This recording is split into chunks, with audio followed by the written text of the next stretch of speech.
Yeah, Mike, there's still a lot of activity out here in the streets, a lot of officers still canvassing this neighborhood. But you're right, these screams you're about to hear on this videotape just pierce the night air. These are the screams of a woman fighting for her life.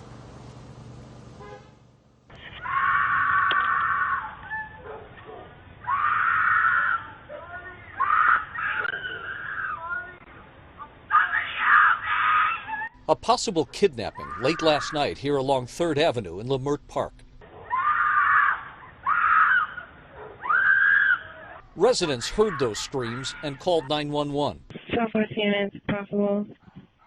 Kidnapped suspect just left 3815 3rd Avenue, 3815 3rd Avenue. I heard a scream and I just ran out to see if anyone was okay. And I saw a car and I heard a girl screaming for help. And the guy was telling her like, oh, I'm sorry, I told you I'm sorry. And then he kind of just drove off with her. What was the scream like for her? It was more of like a panicky, like, help me, like, he won't let me out of the car scream. Did you know who she was? No, I didn't. I'm not sure if she lived in the neighborhood or if she was like visiting someone, so I wasn't sure. Did you recognize the car? No, I've never seen the car before.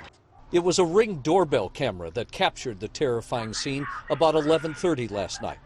This evening, LAPD officers blanketed the neighborhood, going door to door, letting people know about what happened, but also searching for other surveillance footage. There are definitely things happening, so it's still surprising that it can happen here in the neighborhood, but yeah, it's pretty crazy.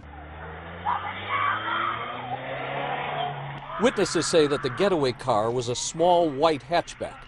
Police now are looking for that car, but also the woman who may be missing from the neighborhood.